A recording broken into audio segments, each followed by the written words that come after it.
اس programme کے اخراجات جو اسمر منسٹریز کے دوست اور پارٹنرز ادا کرتے ہیں۔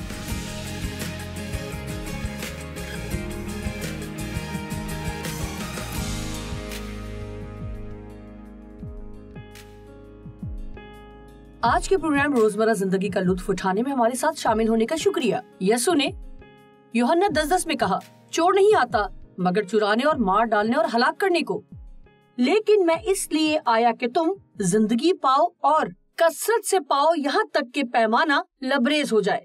سو ہم امید اور دعا کرتے ہیں کہ ہر روز خدا کے کلام کو سنا آپ کو زیادہ سے زیادہ خوشی بخشے۔ جی تو آج میں آپ سے کچھ ایسی باتیں کرنا چاہتی ہوں کہ جس کے لیے یقیناً آپ کو بہت خوشی ہوگی۔ میں آپ سے حلیم ہونے پر بات کرنا چاہتی ہوں۔ جانتے ہیں یہ روح کے پیچیدہ ترین پھلوں میں سے ایک ہے، لیکن ممکنہ طور پر اہم ترین میں سے ایک بھی ہے جس کے لیے ہمیں پاک روح کے ساتھ کام کرنا ہے۔ حلیم مزاجی غرور کا خاتمہ کرتی ہے۔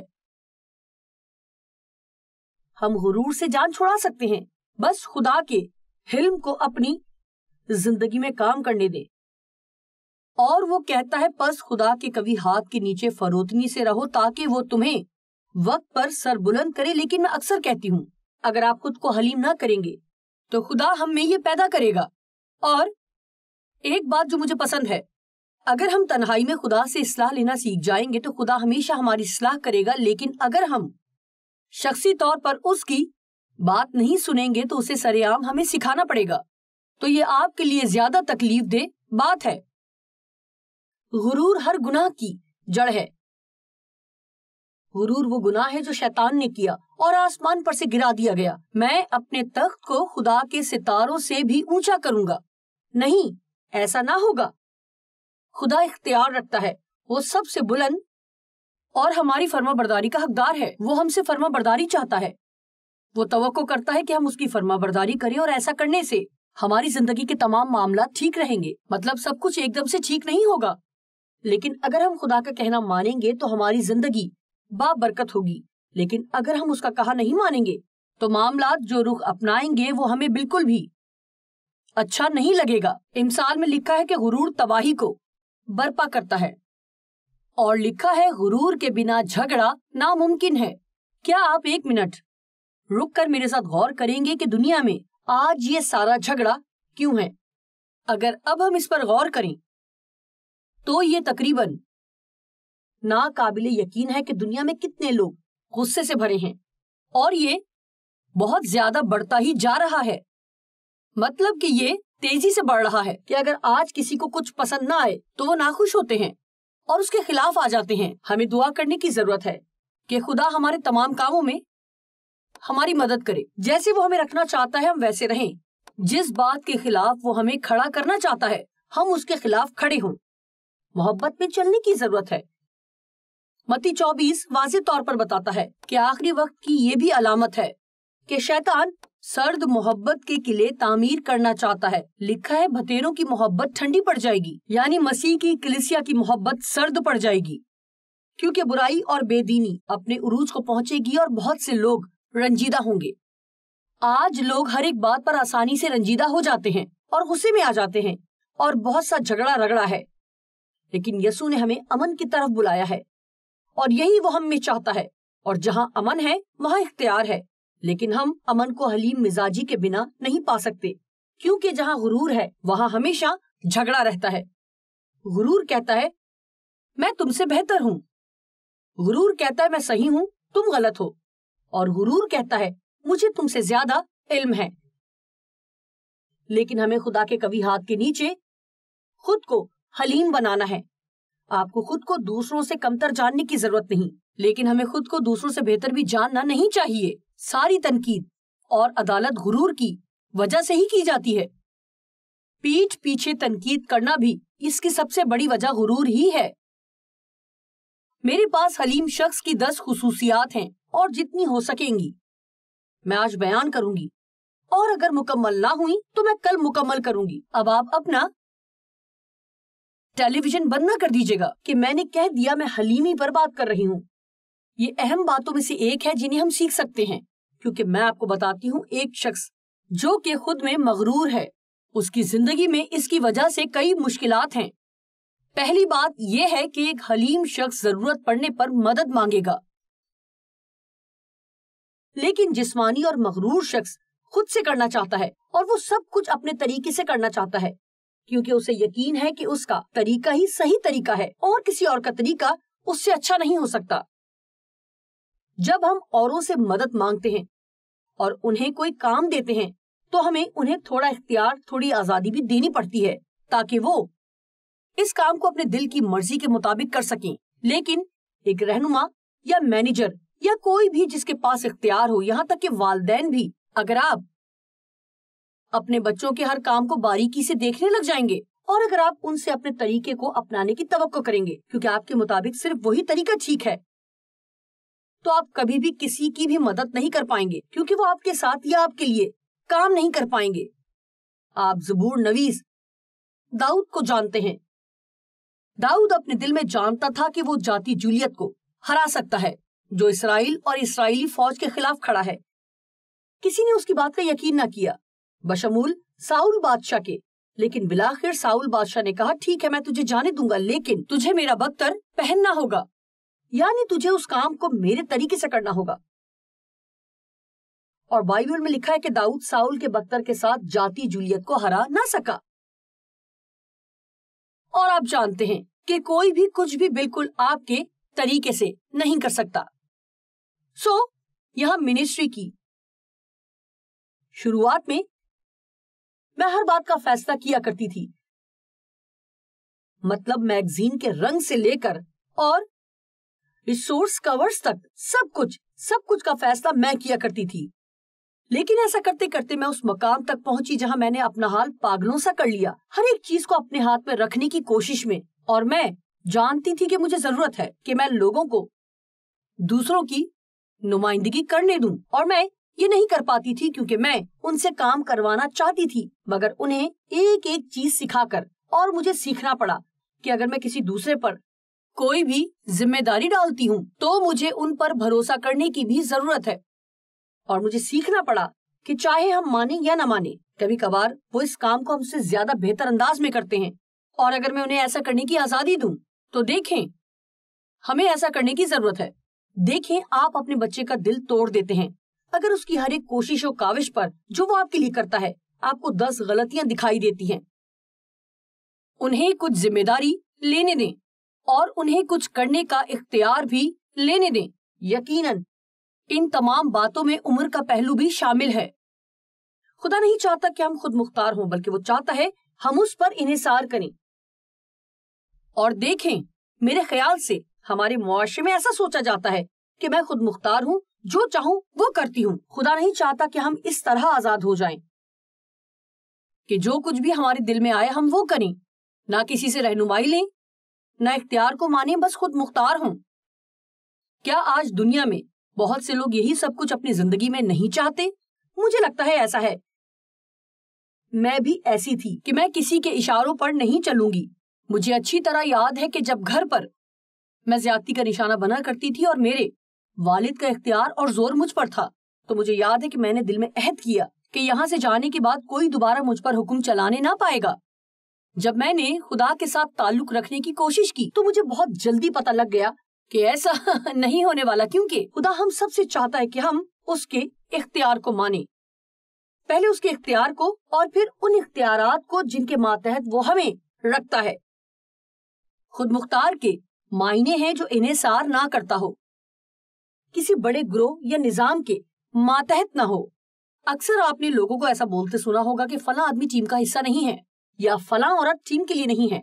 اب اس کا مطلب یہ ہے کہ وہ لوگوں کے گروہ کی شراکت میں کام نہیں کر سکتے، وہ اپنے ہی طریقے سے کام کرتے ہیں اور وہ کسی اور کی بات تک نہیں سنتے، نہ کسی سوچ یا منصوبے کو۔ لیکن منحصر یا انحصار کا مطلب سن کر آپ کو عجیب لگے گا، اس کا مطلب ہے لٹک جانا یا لٹکنا، لیکن اگر آپ غور کریں تو یسوع نے کہا انگور کا حقیقی درخت میں ہوں، تم میری ڈالیاں ہو، اگر تم مجھ میں قائم رہو تو بہت سا پھل لاؤ گے۔ پھل تو صرف ڈالی سے لٹکا رہتا ہے، اس کا کام ہے درخت سے آنے والی زندگی کو ڈالی پر رہ کر قبول کرتے رہنا اور وہاں لٹکے رہنا، اور انگور کے درخت پر انحصار کرنے سے وہ بڑھتا ہے۔ اور ہمیں بھی اسی طرح یسوع سے جڑے رہنا ہے، ہمیں اس میں پیوست رہنا ہے، ہر طرح کے حالات میں اس پر بھروسہ کرنا ہے، مطلب کہ مکمل طور پر بھروسہ کرنا، یعنی سہارے کے لیے اس پر انحصار کرنا ہے۔ ہمیں بھی خدا پر انحصار کرنے کی ضرورت ہے کہ وہ ہر معاملے میں ہماری مدد کرے۔ ایک شخص جو حلیم ہے، خدا کے حصے کا جلال یا کسی دوسرے کے حصے کی تعریف اور تعظیم ہرگز نہیں لیتا جس پر کسی اور کا حق ہو۔ یوحنا 15:4 اور 5 میں لکھا ہے، تم مجھ میں قائم رہو تو میں تم میں قائم رہوں گا۔ کوئی ڈالی خود سے پھل نہیں لا سکتی، ضرور ہے کہ وہ درخت سے پیوست رہے، کیونکہ اگر مجھ میں قائم نہ رہو تو خود سے پھل نہیں لا سکتے۔ اب سنیں، انگور کا درخت میں ہوں، تم میری ڈالیاں ہو۔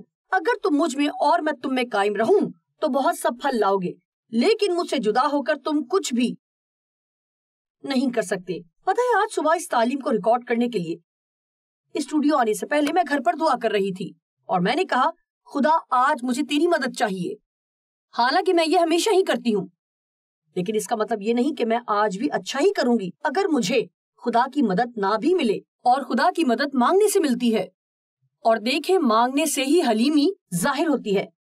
خدا مجھے تیری مدد کی ضرورت ہے، کیونکہ میں تجھ سے جدا ہو کر کچھ نہیں کر سکتی۔ اور مجھے یاد ہے جو پولوس نے کہا، مجھ میں یعنی میرے بدن میں کوئی نیکی نہیں، اور میں کہتی ہوں کہ خدا مجھ میں سے کوئی نیکی نہیں نکل سکتی جب تک تو میری مدد نہ کرے۔ دیکھیں، ہر روز کوئی بھی کام کرنے سے پہلے میں آپ کی حوصلہ افزائی کروں گی کہ دعا کریں کہ خدا مجھے تیری ضرورت ہے، تجھ سے جدا ہو کر میں کچھ نہیں کر سکتی، مجھے آج ہر معاملے میں تیری ضرورت ہے۔ ہمیں خدا کی ضرورت ہے اور وہ چاہتا ہے ہم اس پر انحصار کریں۔ رومیو 12:3، جیسا سمجھنا چاہیے اس سے زیادہ کوئی اپنے آپ کو نہ سمجھے، نہ خود کو بڑھ کر جانے۔ آپ کو پتا ہے، یہ بہت اچھی بات ہے، مجھے آپ کے لیے اسے دوبارہ پڑھنا چاہیے کہ جیسا سمجھنا چاہیے اس سے زیادہ کوئی خود کو نہ سمجھے، یعنی نہ خود کو بڑھا کر جانے۔ اب آپ کو ایسا بھی نہیں سوچنا کہ آپ باقی سب سے گئے گزرے ہیں، لیکن ہمیں ہرگز یہ بھی نہیں سوچنا کہ ہم باقی سب سے بالاتر ہیں، اور ہمیں یہ نہیں سوچنا کہ بس ہم تو مکمل ہیں اور باقی تمام لوگ کم تر ہیں۔ نمبر 2، حلیم لوگ جلد معاف کرتے ہیں، جلد رنجیدہ نہیں ہوتے، اور خدا کا انتظار خوشی سے کرتے ہیں تاکہ رہائی پائیں۔ اور مغرور شخص ہمیشہ کہتا ہے، میں تمہیں اچھی طرح دیکھ لوں گا، تم دیکھنا میں تمہیں رلاؤں گا کیونکہ تم نے مجھ سے بدسلوکی کی۔ لیکن حلیم شخص جلد معاف کر دیتا ہے کیونکہ وہ ان تمام باتوں کو سمجھتا اور یاد رکھتا ہے جو خدا نے اس کے لیے کی اور بخشی ہیں، اور وہ آسانی سے رنجیدہ نہیں ہوتا کیونکہ حلیم شخص محبت میں چلتا ہے، اور محبت آسانی سے رنجیدہ نہیں ہوتی۔ لکھا ہے محبت حساس نہیں ہے۔ کیا آپ ایک حساس شخص ہیں؟ خدا چاہتا ہے آپ اس پر غالب آئیں۔ کیا آپ لوگوں کے لیے بہترین رائے رکھنے کے قابل ہیں، یا آپ شکی مزاج ہیں اور ہر وقت کوئی نہ کوئی آپ کو تکلیف دیتا ہے، آپ کو لگتا ہے انہوں نے جان بوجھ کر کیا؟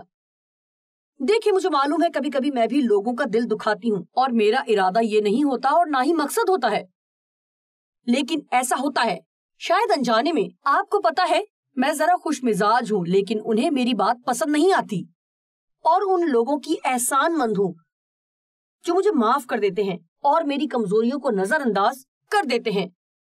اس کا ایک بہترین طریقہ یہ ہے کہ میں اسے دوسروں کی زندگیوں میں بونے سے اپنی زندگی میں کاٹ سکتی ہوں۔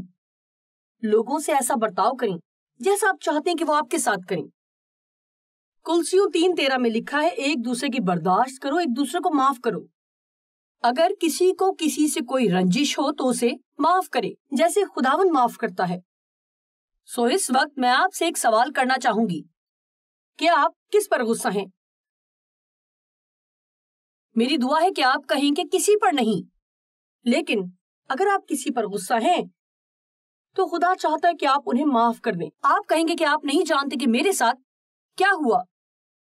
کوئی بھی اس سے بڑھ کر میرے خلاف کچھ نہیں کر سکتا جو کچھ میں نے خدا کے خلاف کیا ہے، اور وہ مجھے معاف کرتا ہے، میرے گناہوں کو بھول جاتا ہے، وہ معاف کرتا ہے، گناہ کو بھول جاتا ہے، انہیں یوں آپ سے دور کرتا ہے جیسے پورب پچھم سے دور ہے۔ حلیم آدمی دیر تک اوروں کی کمزوریوں کو برداشت کرتا ہے۔ یہ حوالہ جات جو غلطیوں میں ہیں بڑے کمال کے ہیں، پلیز اسے سنیں۔ اے بھائیو، اگر کوئی آدمی کسی قصور میں پکڑا بھی جائے تو تم جو روحانی ہو، اور یقیناً میں جانتی ہوں یہ میری بات ہو رہی ہے، میں روحانی ہوں، اور روحانی شخص وہ ہے کہ جو پاک روح کے اختیار کے ماتحت چلتا ہے۔ اگر ہم واقعی پاک روح کے اختیار کے ماتحت چلتے ہیں تو ہم معاف کرنے میں جلدی کریں گے۔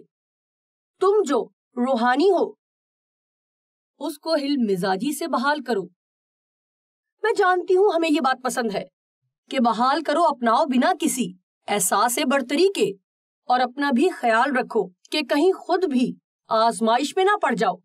دوسرے الفاظ میں، جب کوئی اور زندگی میں ناکام ہو، یعنی اخلاقی طور پر ناکام ہو، او خدایا زبردست ہے نا، گناہ کرے یا کچھ غلط کرے، تو نمبر 1 تو یہ نہیں کہ آپ بھاگتے پھریں دیکھنے کے لیے کہ کتنے لوگوں تک یہ خبر جلد پہنچا سکتے ہیں۔ محبت سب گناہوں پر پردہ ڈال دیتی ہے، نہ کہ اسے بار بار دہرا کے بری خبر کو پھیلاتی ہے۔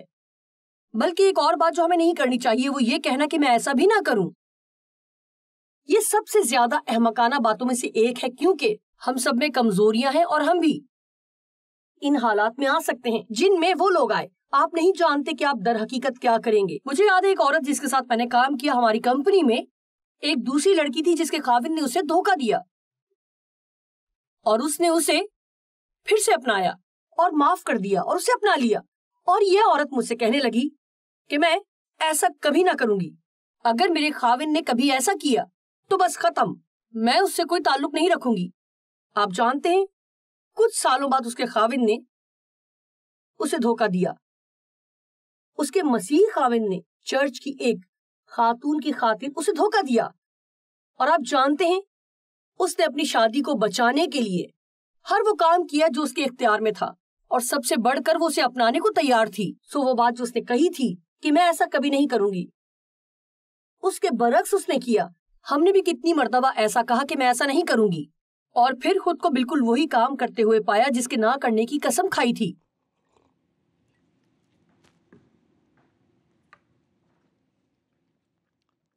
تم ایک دوسرے کا بار اٹھاؤ اور اخلاقی برائیوں کی برداشت کرو۔ آپ جانتے ہیں اس کا مطلب کیا ہے؟ اگر میں اسے ذرا آسان الفاظ میں کہوں تو لوگوں کی برداشت کریں۔ میرے خیال سے اکثر لوگوں کو میری کمزوریوں کو بھی برداشت کرنا پڑتا ہے، اور اگر آپ کو کسی سے اچھے دیر پا مراسم رکھنے ہیں تو میں ایسے کسی بھی شخص کو نہیں جانتی جو کامل ہو۔ میں ایسے کسی شخص کو نہیں جانتی کہ جس سے آپ کا تعلق ہو اور وہ کامل ہو، جو کبھی آپ کے مزاج کے خلاف کوئی کام نہ کرے۔ اور اگر آپ ایسے شخص کو ڈھونڈ رہے ہیں تو آپ زندگی میں یقیناً ایسے لوگوں سے مایوس ہوتے رہیں گے، لیکن یاد رکھیں کہ آپ کامل نہیں ہیں، اور نہ ہی میں ہوں۔ مجھے یہ یاد رکھنا ہے۔ سو یہاں پھر وہی بات کہ لوگوں کی اچھی باتوں کو یاد رکھنے سے آپ کو مدد ملے گی، بجائے بیٹھ کر ہر وقت ان کی تمام برائیاں گننے کے۔ سو اس بارے میں بائبل کہتی ہے کہ ہمیں ایک دوسرے کا بار اٹھانے اور ان کی اخلاقی برائیوں کو برداشت کرنے کے لیے تیار رہنا ہے۔ واو، یہ کرنا آسان نہیں ہے، لیکن ہم اسے علم مزاجی کے ساتھ کر سکتے ہیں، اور ہم میں احساس ہوتا ہے کہ خدا میں نے بہت سی غلطیاں خود کی ہیں اور لوگوں کو مجھے برداشت کرنا پڑا۔ خداوند تو نے مجھے برداشت کیا۔ ان تمام سالوں کے متعلق سوچیں کہ جب پاک روح نے آپ کا پیچھا کیا اور آپ کو سمجھانے اور منانے کی کوشش کی کہ آپ خدا کی طرف پھریں، اور آپ کا ہر کام خدا کے خلاف تھا، لیکن اس نے آپ کو نہیں چھوڑا، آپ کا ساتھ دیا۔ اب آپ محبت کر کے ایک بہترین زندگی گزار رہے ہیں۔ تم ایک دوسرے کا بار اٹھاؤ اور اخلاقی برائیوں کی برداشت کرو، اور اس طرح تم مسیح کی شریعت کو مکمل طور پر جانو اور پورا کرو گے، جو کہ محبت کی شریعت ہے، اور اپنی فرما برداری کو کامل کرو گے۔ آئیے اب کلام مقدس میں غلطیوں 6:3 دیکھتے ہیں۔ یوں لکھا ہے، کیونکہ اگر کوئی شخص اپنے آپ کو کچھ سمجھے اور فروتن بن کر کسی کا دکھ نہ بٹائے، بلکہ اپنی ہی نگاہ میں بڑا ہونے کے سوا کچھ نہ ہو، تو ایسا شخص خود کو دھوکہ دیتا ہے